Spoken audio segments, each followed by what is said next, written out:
you'll notice that you have a little biography of the author, Ernest Hemingway. You also have a little paragraph on cultural context.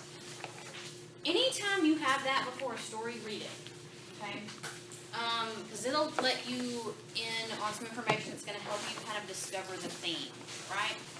So, if we read this cultural context, it says, at the time this story was written, Ernest Hemingway was part of a group of American expatriates, meaning they left America to go live somewhere out of the country, living in Paris. Disillusioned by World War I and seeking a more bohemian lifestyle free from the concerns of American materialism, this group of artists, intellectuals, poets, and writers were known as the Lost Generation.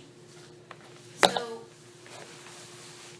keep in mind that World War I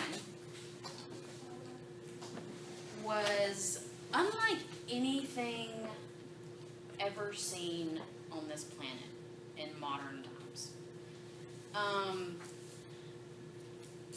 Very, very close combat back then. The entire world was at war. I mean, can you even imagine, right? I mean, we have wars going on now today in this country, but imagine the entire world being at war. Violence everywhere. So, a whole generation of young men go off to this war, right? And in 20 or so years after this, we get World War II, too, where a whole other generation, the next generation, goes off to this war. And do these men come back and get treated for post-traumatic stress disorder? Do they even know what that is back then? No. It's suck it up, be a man, right? That kind of thing. And so these men are coming home very disillusioned with life, feeling that the world is sort of chaotic and meaningless. And I don't know about you, but if I felt like the world was very chaotic and meaningless and nothing you do matters, I might party all the time, right? That's kind of what these people were doing. These are very sensitive artist types, right? And so they leave America and move to Paris, which is, especially back then, this very artsy kind of drink wine and eat cheese all day kind of place. Sounds wonderful, right? And a lot of these guys just kind of bummed around Europe. And I say guys, I mean women did it too. So it sounds awesome, right? To just leave life behind, bum around Europe, drinking, eating. He has apparently met this girlfriend over there that he's bumming around with. That sounds pretty awesome. But there's gonna come a time when life's gonna catch up with him, right? There comes a time when, it's fun to do that, I'm sure, in your 20s. But if you're still bumming around drinking in your 50s, then it gets kind of sad, right? I mean, it's kind of pathetic. And it's in your 60s and your 70s. Let's say you die that way. What do you have to show for it? A family? Not if you end up like this guy. So, this American man, and that's how he's known as the American, right? He doesn't have a name. That's what he's doing, this character. He's bumming around, having fun, escaping responsibility. That is a major theme we have here. Escaping responsibility.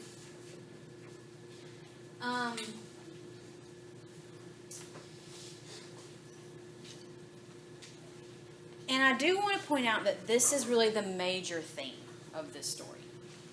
Sometimes I'll have students who want to write about this story. And they'll want to write about how the theme is about abortion being wrong. Does this story give us any moral judgment on abortion either way? It really doesn't.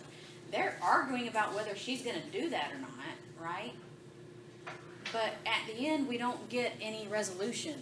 And we don't get some character giving some speech about how awful it is and about how it's taking a life or anything like that, right? We don't have any moral judgment on this. They could be arguing about getting married and have almost this exact same conversation. They could be arguing about visiting her mother and having almost this exact same conversation. The abortion here is not a theme. It is just a plot device to get to this thing, escaping responsibility. Because isn't that having a child kind of the ultimate responsibility, right? And in fact, this white elephant, the story is called Hills Like White Elephants. And it says that she says, they sit down and she says, oh, don't the hills look like white elephants? And he doesn't pay any attention to her and she has to repeat it. We'll get back to that in a minute. But what is a white elephant? It's kind of an idiom that we don't really use much anymore. An idiom is like when you say something like it's raining cats and dogs. Something you want to avoid, right? It's something you certainly want to avoid. A white elephant is when you get a gift whose expense and upkeep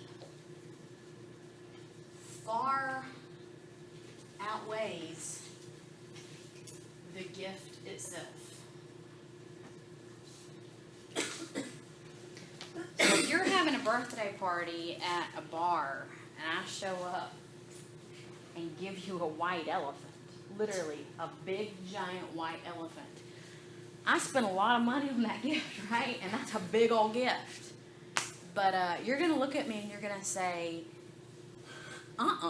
right? I'm not taking that because I've got to feed that elephant. I got to pick up after that elephant. I'm going to the beach in 2 weeks. I got to figure out how to take care of that elephant. You know, I don't think the local vet is going to have a boarding area for that thing. So this gift of a white elephant would be way too much upkeep, right? Way too much expense. Kind of like a kid if you're not wanting one at the time. So that's why we get this white elephant stuff that keeps popping up. So it again, all about escaping responsibility.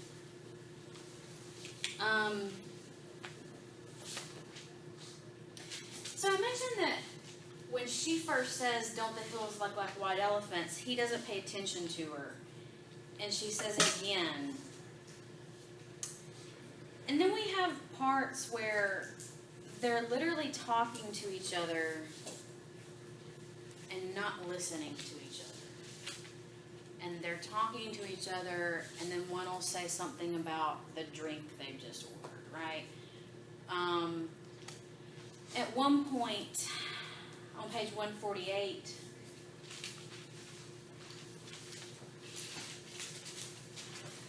line 89, paragraph 89, I realized the girl said, can we maybe just stop talking? So she actually interrupts herself and just says, let's just shut up, right? And a little bit further down, line 97 or so, would you please, please, please, please, please, please, please, please, please stop talking?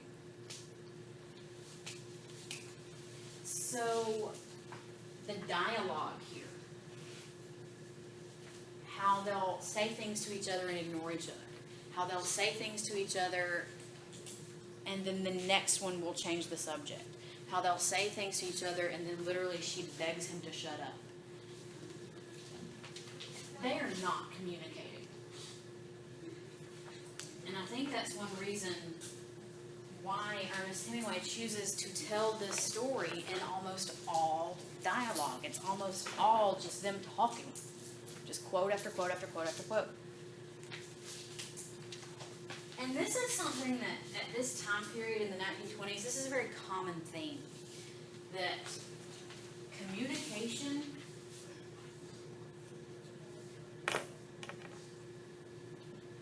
really kind of impossible.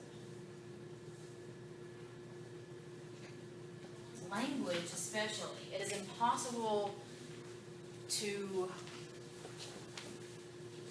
let anybody know exactly what's going on inside your head. It is impossible to communicate with words those feelings that you're feeling unless you can get into some sort of, Vulcan mind meld where you just like meld brains with somebody. It's not going to happen. You can't really communicate with each other. It's a very common theme in that time period. And the dialogue here where we get them not communicating definitely kind of lends itself to that.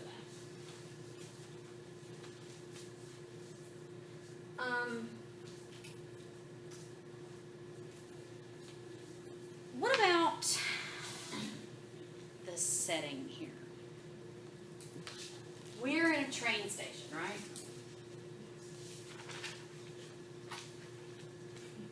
Really obvious symbol, right? Our setting is a really obvious symbol for going one way or going another way, making one choice or making the other choice, right? This is a place where you've got to make a decision. So I think it's basically kind of a symbol for decisions. And I think that's another theme here.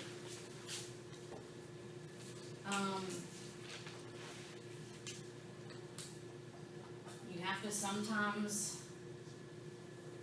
make life-altering decisions. Everybody on the planet is going to have some kind of life-altering decision to make at some point.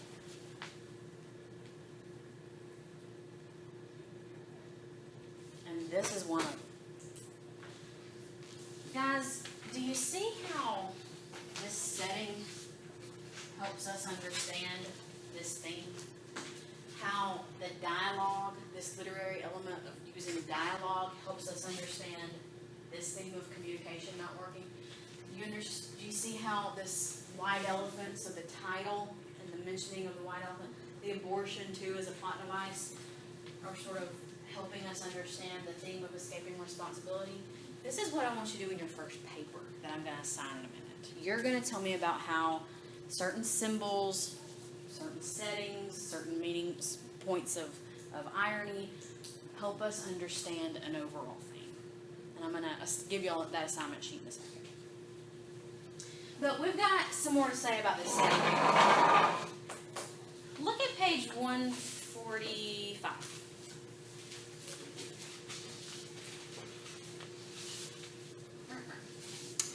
On one side of the train station. So let me just read the first few sentences. The hills across the valley of the Ebro were long and white. On this side, there was no shade and no trees, and the station was between two lines of rails in the sun. So we have no shade, no trees, these white, sandy, dry hills, right? Lots of sun on one side of the station. Turn to page 148 at the top, paragraph 70.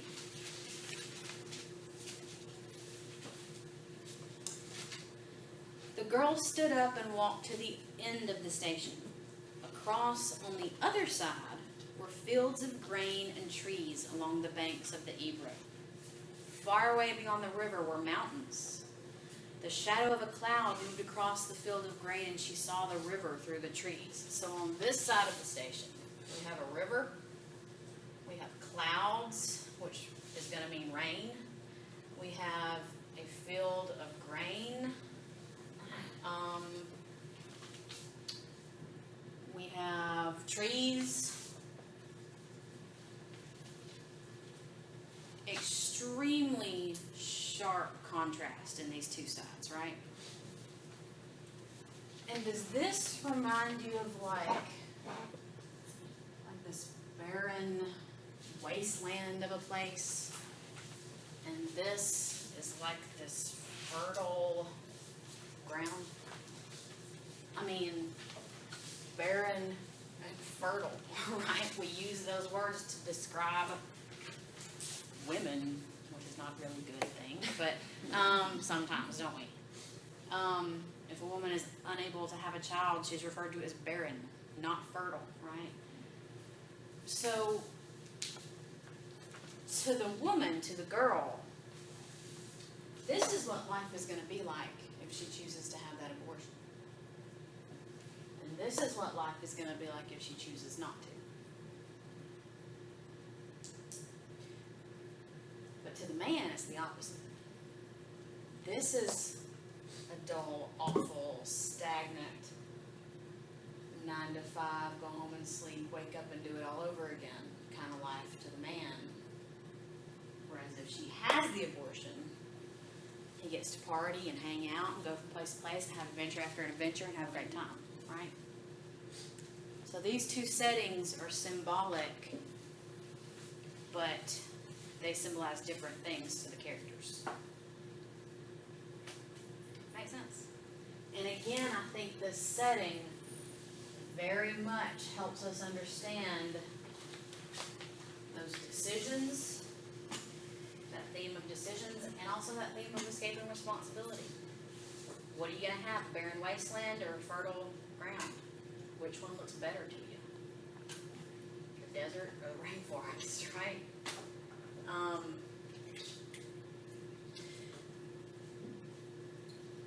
One more thing I want to point out is we actually get the girl's name. We don't get his name, but we get her name. What's her name? That's a weird name, isn't it? Why name her this? What is a jig? Yeah, like a happy dance, right? I'm so glad y'all know that. I've had students just stare at me like, I don't know what a jig is. Okay, so sometimes people will be, you know, if you're being ridiculous and silly, you might say, oh, I'm so happy I could just dance a jig. So, it's something that's happy and something that's a dance. But jig also has another definition. If you look at a different way, a jig is a tool used to fix something into place. So if you've got like a door that's coming off the hinges or something and it won't stay open or it won't stay shut, you put a jig in there to make it do one of those things, to fix it into place. And doesn't she represent both of those things to him? She is all fun and happy and just symbolizes good times, right? That's what they've been having. Now those good times are not paying off. Now she is this tool trying to get him to settle down, right? Like this tool trying to get him to fix himself in one place. I think another big moment here is we don't get any resolution. We don't know what they're going to do. At the end, I've had students say that at the end, because he picks up the suitcases and takes them to the other side of the station, and he looks at her and he says, do you feel better? But some people will read that and think, well, he took the stuff to the other side of the station, so he must be saying, okay, I'll give in to what you want. But I don't see that. I mean, I think you could argue that, sure.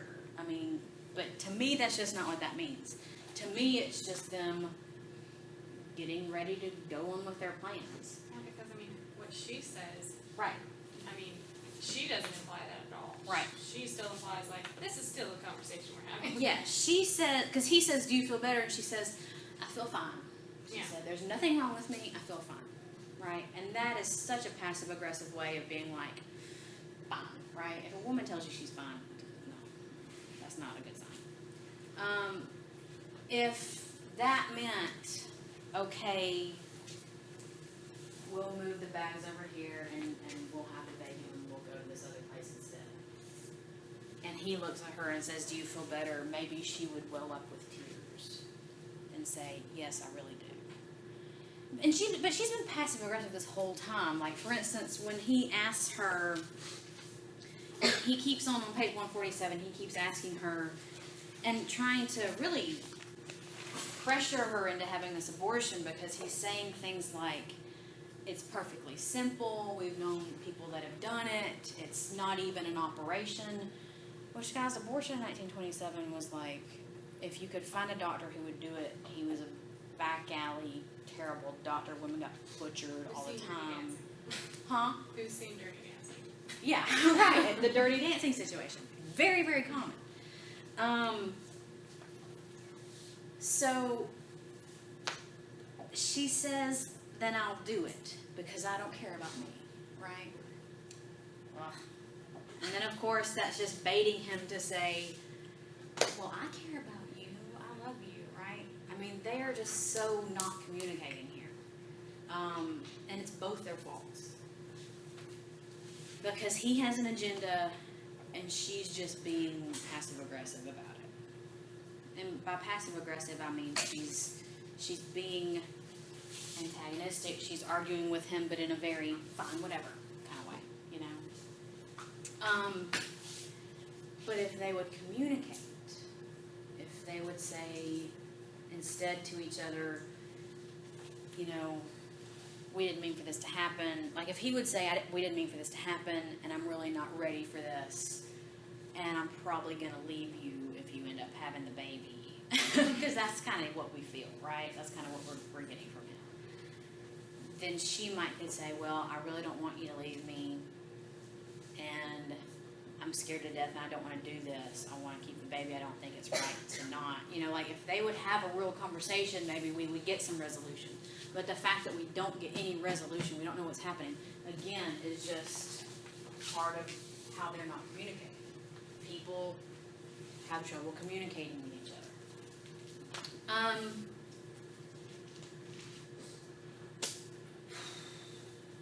What else do I want to say about this? I think that's pretty much it. Any comments or questions from you guys?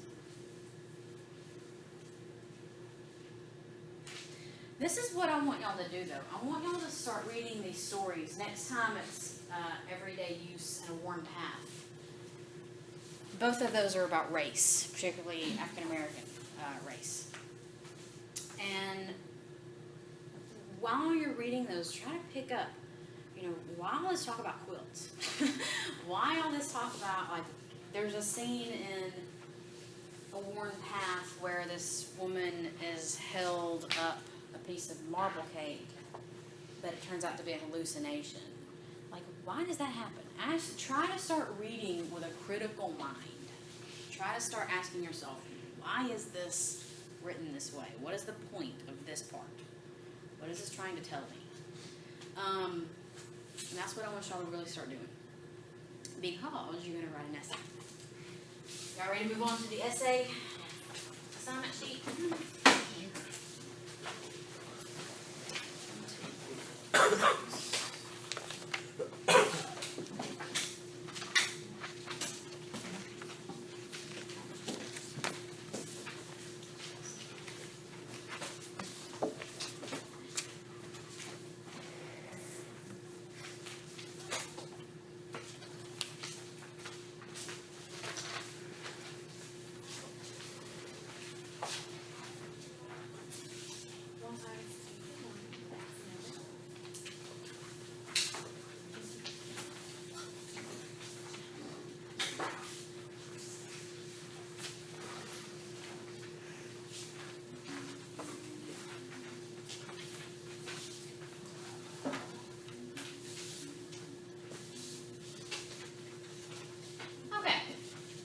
Assignment number 1,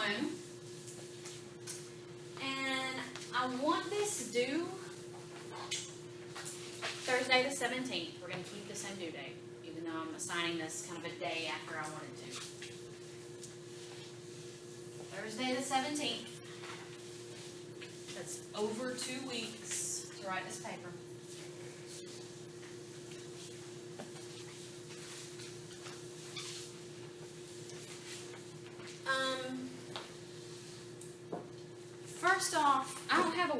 our page count on this, and I'd like to tell you, this needs to be about 2.5, 3 pages.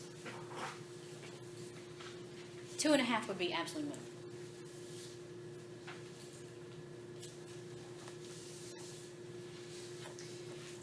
Do the 17th. For your first writing assignment, I'd like you to pick one of the short stories we have read and discuss how it's diction, voice, setting, imagery, personification, whatever. Pick up to 3 of those literary elements on your vocabulary sheets. Help contribute to its overall theme. So we just saw how that setting, right, helps contribute to the theme of making decisions, right? This is a train station, we can go this way or we can go that way, right? We saw how the description, so that description of one side of the station, another side of the station, is also about decisions. So, just very basically, don't worry about this some yet. Y'all remember basics of essay writing from English 101, right? Let's kind of talk about that for just a second. So, bear with me. So, an essay, at least 5 paragraphs, right? An introduction, 3 body paragraphs, and a conclusion.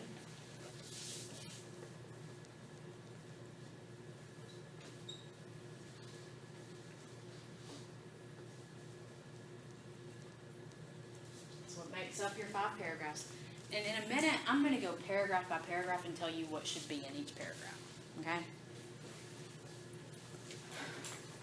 The most important sentence in the entire essay is your thesis statement. Right? Everybody remember this from 101? Yes. Good. In your thesis statement, for this paper, and for your next paper too, I'm telling you very specifically what I want it to say. I want it to read, basically, this author, or this text, uses these literary elements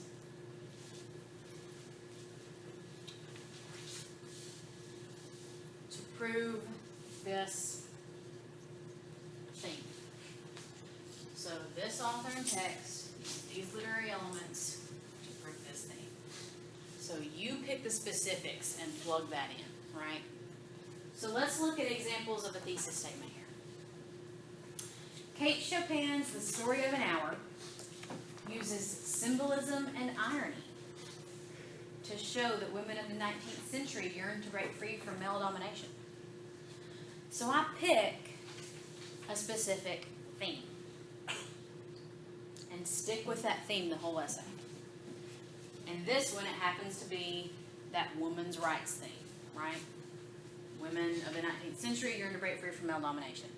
And I'm going to talk just about symbolism and irony in this essay. Another example. Ernest Hemingway's Hills Like White Elephants uses dialogue, setting, and symbolism. Remember, you can pick up to 3 literary elements to show that people often feel the need to abandon life's responsibilities. So I've chosen that theme on escaping responsibility, and I'm going to focus on dialogue, setting, and symbolism in that essay. I want your thesis to read like that. This author or this text uses these literary elements to prove this thing. Is that clear to everybody? Mm-hmm. Okay. Good. My preference is that your thesis statement be the last sentence of your introduction. Some English teachers do that differently. I prefer it to be the last sentence of your introduction, and we're gonna talk about that again because I'm gonna put an essay map up on the board, and I'm also gonna show you an example essay. So these thesis statements are each specific, meaning they're telling me exactly what the essay is gonna be about.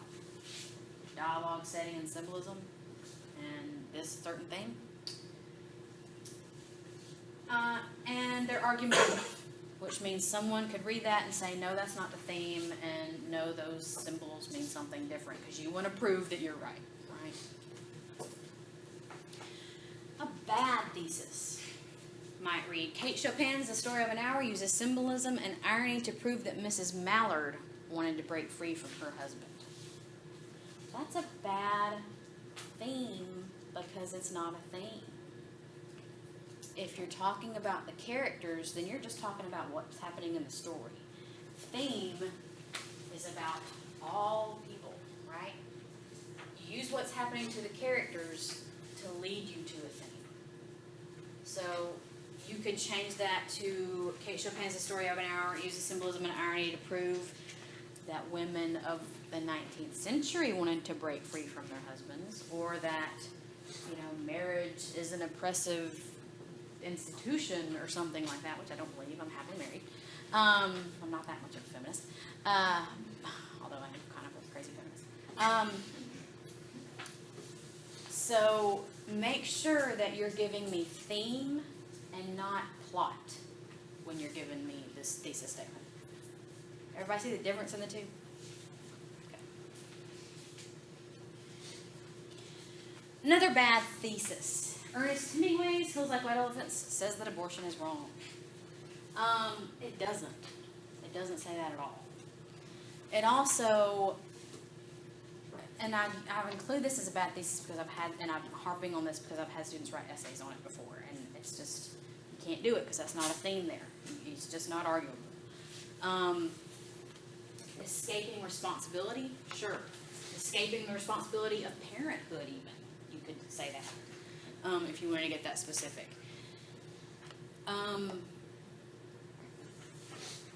But it also doesn't mention, what else is wrong with that thesis statement? It doesn't mention any literary elements, right? So that's a big problem. So you need to make sure that your thesis is in this format. This author/text uses these literary elements to prove this thing. You make up a specific theme. It can be anything that we've talked about in class, or anything you came up on your own, and any literary elements up to 3. Don't do more than 3. But for instance, if you just wanted to do just symbolism, but you had 3 great symbols, then those are going to be your 3 body paragraphs. Does that make sense? If you have 2, like dialogue,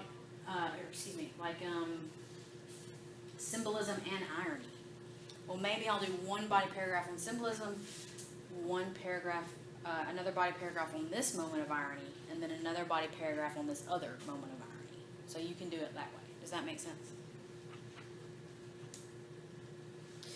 As we continue to read different texts, keep thinking about your essay. During class discussion, we will hit on a bajillion possible paper ideas. Take notes on lecture and discussion. As possible paper ideas pop into your head, that's alliteration, write them down. Try to write about a story, just a story this time, guys, not a poem or play, just a story. One of the short stories that we're focusing on in class. So scratch out /poem or play, I need to fix that. Try to write about a story that you're interested in. That will make this paper less painful. This is not a research paper. Don't do any outside research. The only sources you need to consult are the text, meaning the short story you're writing about, and your brain. Or any lecture notes that we talked about in class. Those are totally up for discussion. And we'll discuss proper MLA format and citation in just a second. Here's the thing, you guys. When I say don't do any outside research, I mean, certainly don't do like research where you would need to like quote something and cite something in your paper. But I'm also going to warn you against this. Don't go to like sparknotes.com and look up what they have to say about The Story of an Hour, because it's in there. Don't go to essay123helpme.com and see what their essays say. And I'm warning you not to do that, because even if you don't mean to, sometimes their ideas will just accidentally seep into your paper. And I can tell when it happens. And sometimes not only their ideas, but their just exact wording will seep into your paper when you don't even mean for it to. That's called unintentional plagiarism, and I still gotta call you on it, okay? So please just trust yourself that you can write this essay, okay? In a minute, I'm gonna put up an essay map on the board where I show you exactly what I want from your intro, exactly what I want from that first body paragraph, exactly what I want from that second body paragraph, exactly what I want from the third, and the conclusion. There is no reason to use any outside consultation. I want you to use your head, your notes that you're taking in class, and the story, and that's it. Also keep in mind that with this class, it's kind of easy sometimes for it just to seem like I'm just up here rambling. And especially if we get into a discussion, take notes anyway. Even if it just seems like we're talking, take notes on that stuff anyway, because that's where your test questions are going to come from. And that's where a lot of the stuff you want to write about in these essays is going to come from. It's going to seem like we're just having conversation, but this is actual class. Okay? All right. So questions about this assignment before I put the essay map up on the board? Yeah. Quotes. Mm-hmm. You encourage quotes from the Yes. And that's something that I will put up on the board in a second, is I want a certain section of your body paragraphs to make sure you have quotes in them. Sometimes people will think, oh, I'll just talk about the story and I won't quote from it. That way I don't have to do in-text citations, because in-text citations scare me. That's a bad thing, though. So we want to make sure that we're quoting and using in-text citations. I'm going to show y'all how to do that. I'm going to give you an example essay so that there are no questions. Okay? All right. Let's put an essay map up. Can everybody see this green pretty well? Okay.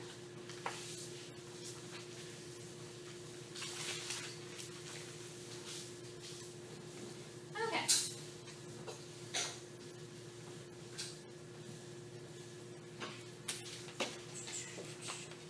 Okay, so introductory paragraph. Right off the bat, I want you to introduce your author and your text.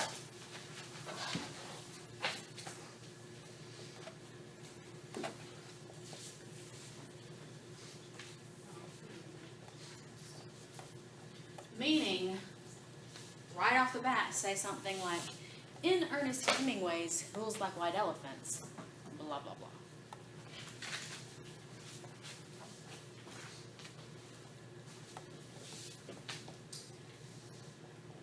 Then give me a short, and by short, I mean like 1, 2, 3, or 4 sentences.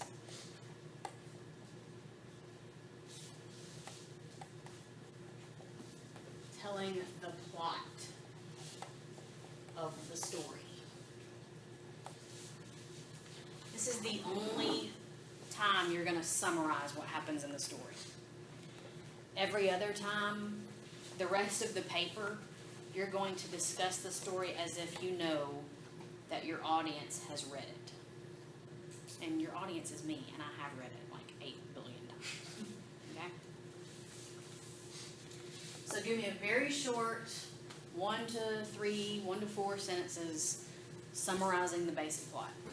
Something like, in Ernest Hemingway's Hills Like White Elephants, a couple argues about whether or not she is going to have an abortion so that they can continue their free, happy living situation. Right, exactly. Then, introduce your literary elements.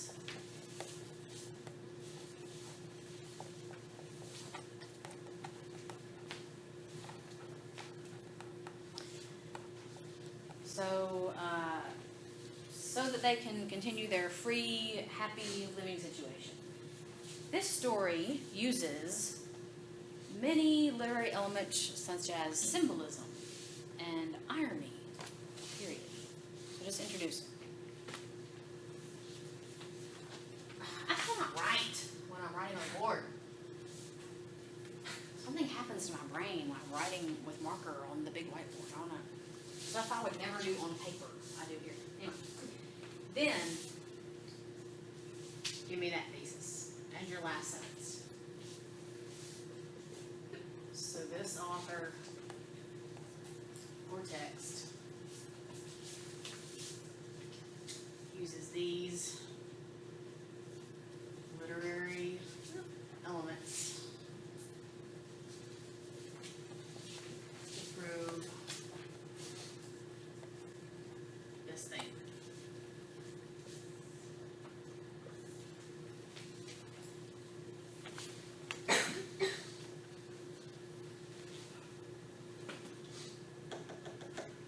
When I give you the example essay handout in a minute, you're going to see this in action.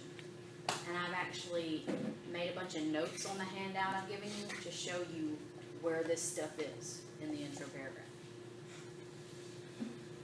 Moving on to your body paragraphs.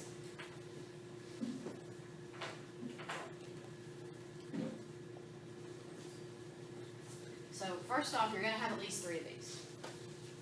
So make sure, even if you're just focusing on 2 literary elements, you're still giving me 3 body paragraphs.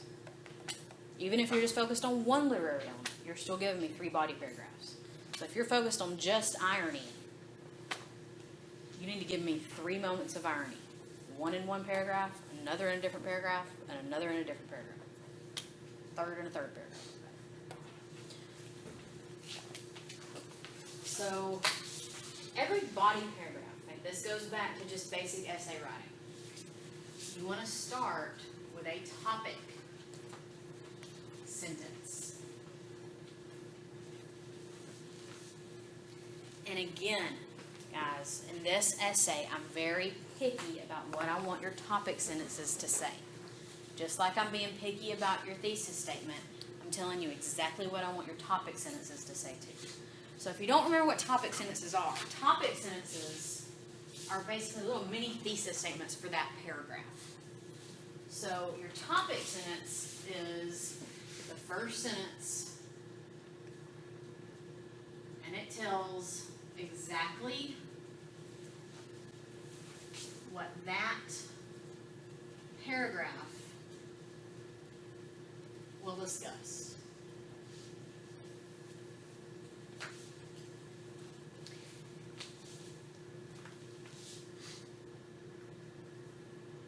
And in this paper, I want it to say this.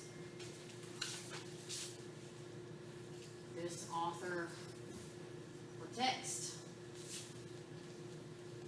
uses this particular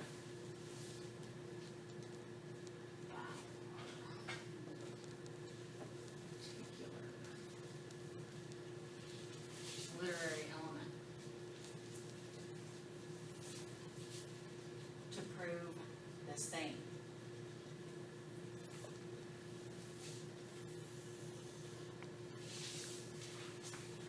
So your thesis statement, you're saying this author or text uses these literary elements to prove this thing. Then you're going to get specific in your body paragraph, topic sentence. This one literary element helps prove this thing. So let's say your thesis statement is Ernest Hemingway's Hills Like White Elephants uses dialogue, setting, and symbolism to show that people often feel the need to abandon life's responsibilities. Then your first topic sentence is going to say something like, Hills Like White Elephants uses dialogue to show this thing, right? So just focus on that one literary element. If you're doing maybe one literary element for the whole paper, then tell me which specific moment you're going to talk about. So if you're doing the whole paper on irony, then give me Chopin's use of irony when the husband walks through the door shows this particular thing. Yes?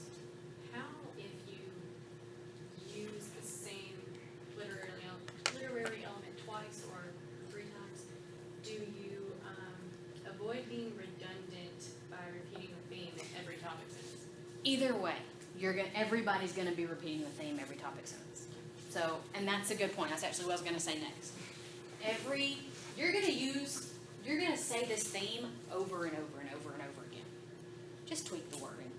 Keep the same theme though, but tweak the wording of it. And again, I'll show you that in this essay that I'll hand out. So you're absolutely right. If you're gonna say this author uses these other elements to prove this theme, then you're gonna have body paragraph topic sentence number 1. This author uses this particular literary element to prove this theme. Body paragraph sentence, topic sentence number 2. This author uses this other literary element to prove this theme. You're going to be saying that theme over and over and over. Tweak the wording. Keep the same theme, so don't jump around from escaping responsibility to communication is impossible. Don't jump around from theme to theme. Keep the same theme, but just tweak the wording. Does that make sense to everybody? Okay.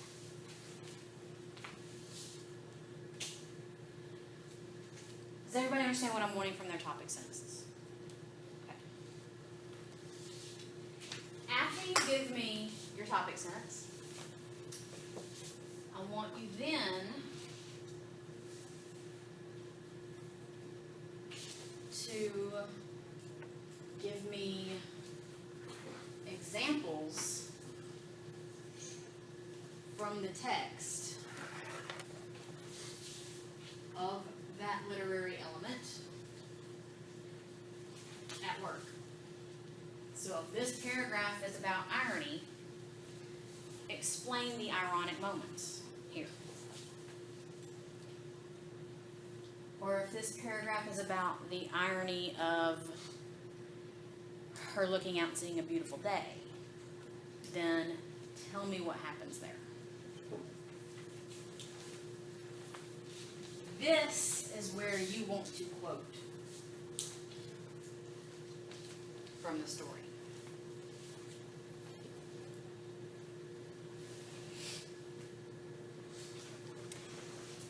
Now, y'all remember doing a research paper in 101? And when you do a research paper, every time you even mention your outside source, you have to give a citation, right? You have to give that in-text citation to say, hey, this idea came from this other person. When you write out literature, it's a little bit different. Every single sentence of this essay is going to discuss Hills Like White Elephants, or The Story of an Hour, or A Worn Path, or Everyday Use, or one of those stories, right? Or the other stories we're reading. You would have to put an in-text citation after every single sentence. That would be a little bit ridiculous. So what you do in literature, when you're writing about literature, is only use in-text citations after you quote, okay? So when you quote, you must give in-text citations. Your old teacher might have called those parenthetical citations.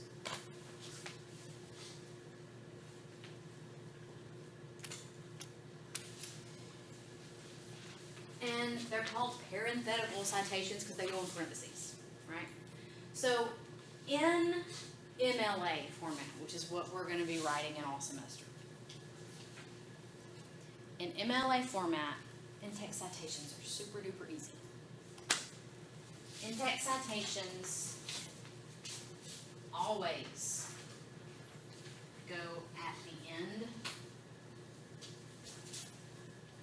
of the sentence.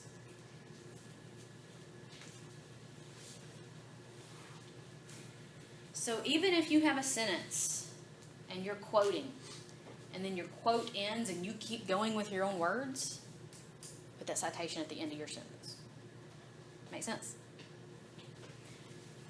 As long as this is a regular quote and not a very long quote, which means you would have to block quote it, and we'll talk about that later. Then your citation should go inside the period that ends the sentence. Different with a block quote, but when you're just doing a regular quote, it should go inside the period. at the end of the sentence before the period. MLA is super easy because you are going to cite the author's last name and the page number. In this class, you're always going to have a last name and page number. Chopin 250 or whatever. Notice there is no comma between that last name and that number. So it would literally look like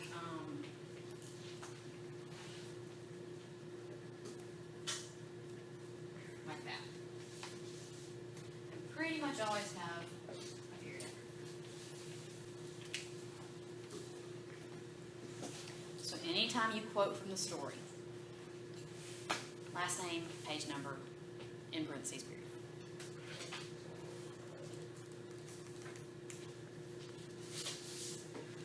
So in your body paragraph, you start out with your topic sentence where you tell me you're going to focus on this particular literary element in this paragraph. Then you're going to give examples of that literary element from the story.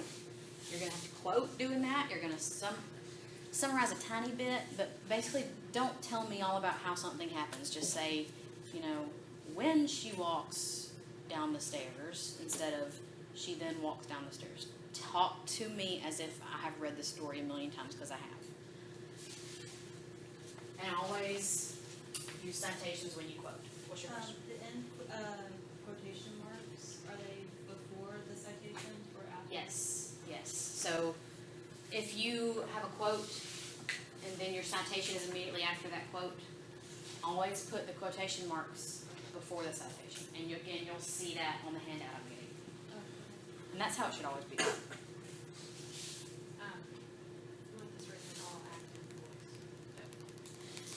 active voice. So her question is, you want this all in active voice. Active voice is better than passive voice. And what that means is active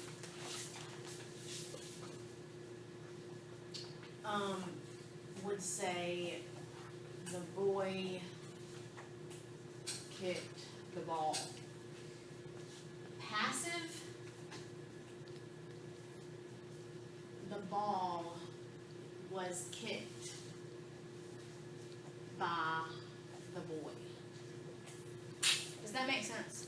So active means someone is doing something or someone is feeling something. Passive means something is being done by something else. And I'm sorry. That's okay. Let me answer this question here real quick. Most English teachers are going to tell you active voice is the way you want to go. You want to always steer clear of passive voice. I don't think that's the case. Passive voice is good in some cases. Passive voice, sometimes if you really want to make the ball the focus, perfectly fine. Like if you're talking about the ball that went on to hit, the president in the face or something, then you want to focus on the ball. The ball was kicked by this little ass, right? So it just depends on what you're trying to do there. Yes, 90% of the time active voice is preferred, but sometimes passive voice is helpful. What's your other question? My other question is, in my previous English classes, it was very stressed to me that I have to, literature is alive, so she walks down the Yes. stairs. And I'm going to give y'all, next time we meet, a little rule sheet with little picky rules like that. And so what she said is, basically, when you write about literature, you have to write about it in present tense. So not today, but next class, I'm going to give y'all little rules for writing about literature where there's just some picky crap on there that is just, really annoying, little bitty, goofy stuff that I have to count off points for if you don't do. Okay? Alright, back to body paragraphs. After you have given me those examples from the text, I then want you to explain how these examples of your literary element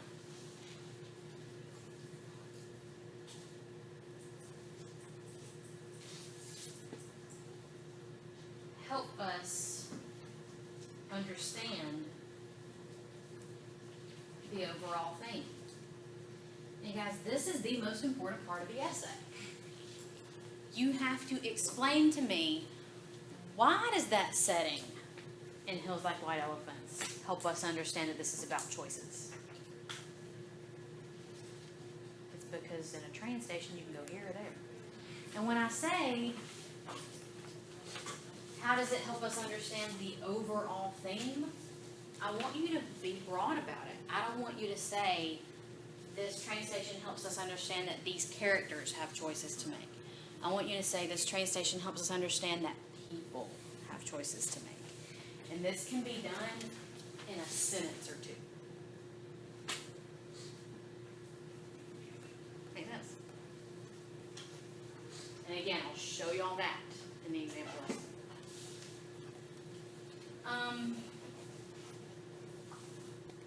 Sometimes, as you're writing, it'll make sense for you to give an example of irony and then explain how it's related to the overall theme. Then give another example of irony and explain how it's related to the overall theme.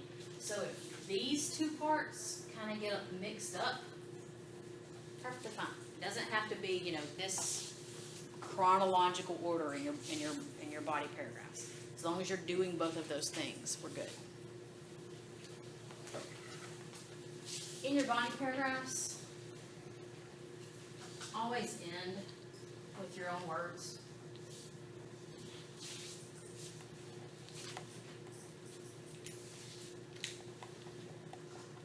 So you don't ever want to start a paragraph with someone else's words. You don't ever want to end a paragraph with someone else's words.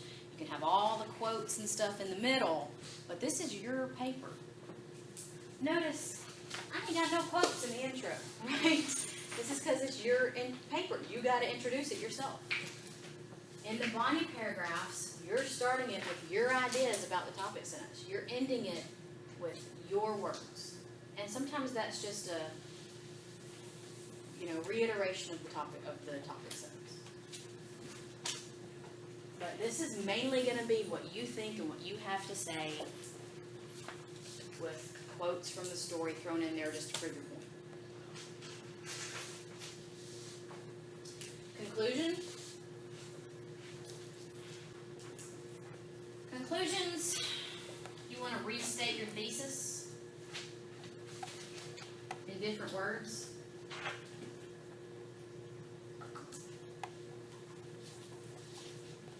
So that's the 5th time of saying that theme again. Summarize your main points.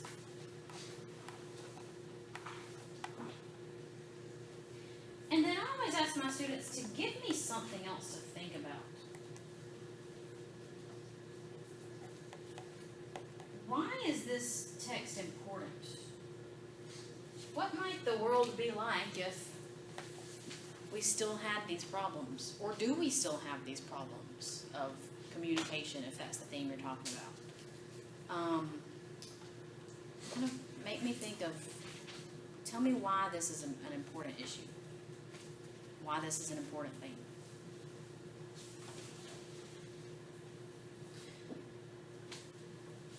Let's look at the example essay.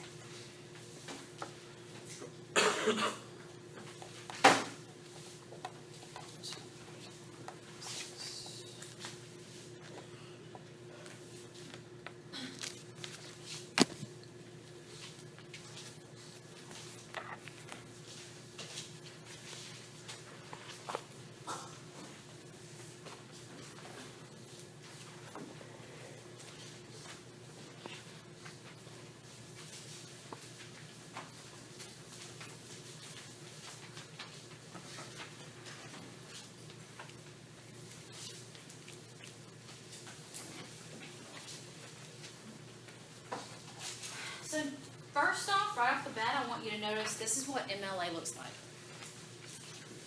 Everything is double-spaced. And you can write on this if you want to, because you're keeping this. Double-spaced, Times New Roman font, 12-point size. And yes, I have to enforce those very picky rules because that's MLA format, and that's what I have to teach y'all. So double space, Times New Roman, 12 point. Just go ahead and make that your settings before you even start typing. You have to create a header with your last name and page number and make that appear on all of the pages of your essay. And on the first page. Yes. MLA used to not do the first page, but they've decided that they want it that way now. And they change those rules up every once in a while to make you buy a new MLA handbook.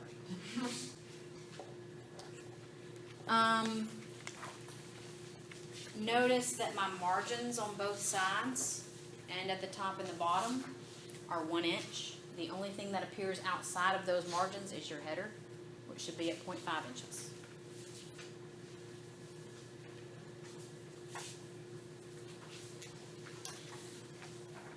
At the top, you've got your name. In this case, your name is Bob Smith. English 102. My last name, Tucker. And I'm not a professor. Please do not put professor on there. And the due date. Some teachers are picky about you like writing out the word September. I don't care what you put there. As long as I can tell that it's September 17, almost said 1915. We're going back. 2015. Give your paper some kind of original title in the middle. Even if that is something as boring as what I have titled this. Imagery, Symbolism, and Irony in the Story of an Hour. But don't title it The Story of an Hour, because you didn't write that, Kate Chopin wrote that. Okay, so as we go over this, please keep in mind that it is hard for me to decide whether or not I'm going to give you an essay that you can understand because you have read the story. In this case, you have read this story. This story is up for grabs to write about. And you could choose to write about imagery, symbolism, and irony in this story. And you could choose these same moments of imagery, symbolism, and irony. You can still do that. So if you feel like I'm stepping on your toes and this is what you were wanting to write about, you don't have to change. Just don't turn this same paper into me, okay? Change it up. Make sure that if I put in a moment of imagery, but there's another one you could talk about the other one. I have had people literally turn in almost the exact copy of this. And I'm just very flattered because I've never had anyone plagiarize me before. You know, that's ridiculous. Don't plagiarize me because I wrote these words, I know them by heart. It's ridiculous. But you can certainly write about this same story and these same things, just make it your own. All right, let's look at this together. In Kate Chopin's short story, The Story of an Hour, I've introduced my story in my text, my author in my text, excuse me. A woman is told of the death of her husband. She is immediately upset, but after the shock wears off, she realizes she is now free to live life as she wants. No sooner does this realization hit her, does her husband walk in the front door of the house, causing her to fall over dead from grief. I've given you a short summary of what happens in the plot. This story is full of literary elements like imagery, and then I'm going to define those. That's a good way to kind of get your word count up. Words that appeal to the 5 senses. Symbolism, objects or things that represent deeper meanings. And irony, when the opposite of what is expected to happen occurs. So I've introduced my literary elements. Then I'm giving you my thesis. Chopin uses imagery, symbolism, and irony to help prove the theme that women need equal rights to men. So this author uses these literary elements to prove this theme. We good. Moving on to the first body paragraph.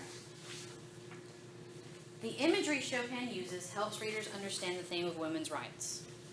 So again, keeping that same theme, women's rights, tweaking the wording. And that sentence right there, that's my topic sentence, that tells me, hey, the rest of this paragraph is going to be all about imagery, right?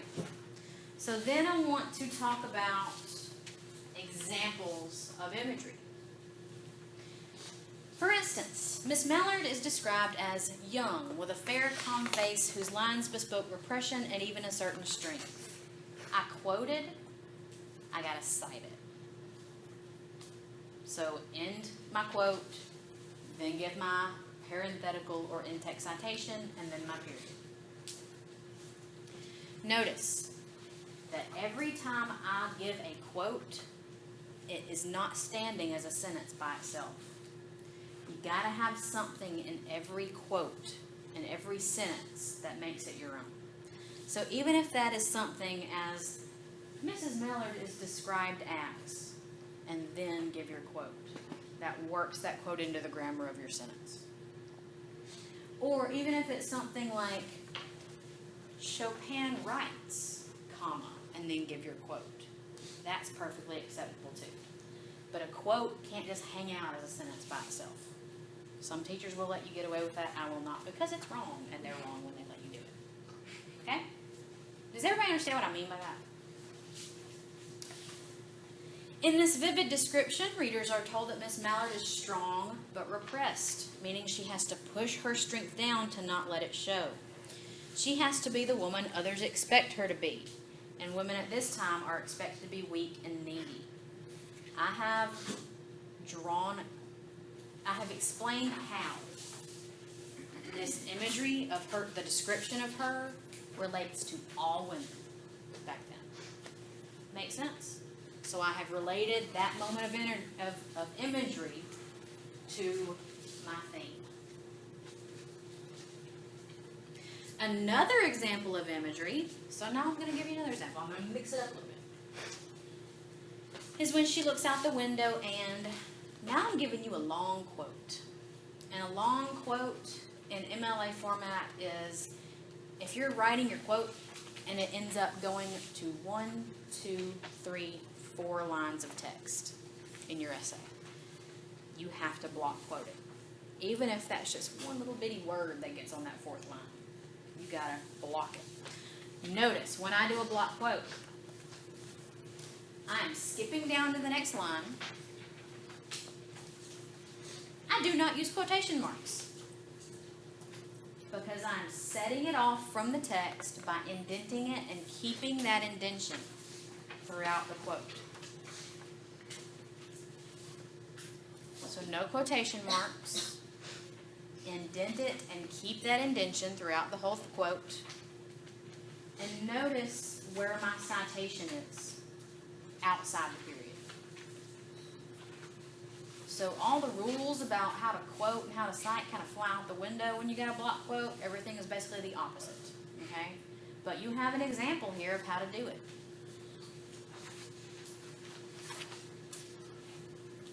And also keep in mind that just because I'm giving a block quote doesn't mean that it isn't part of more of a sentence. I still have to have my own words in it.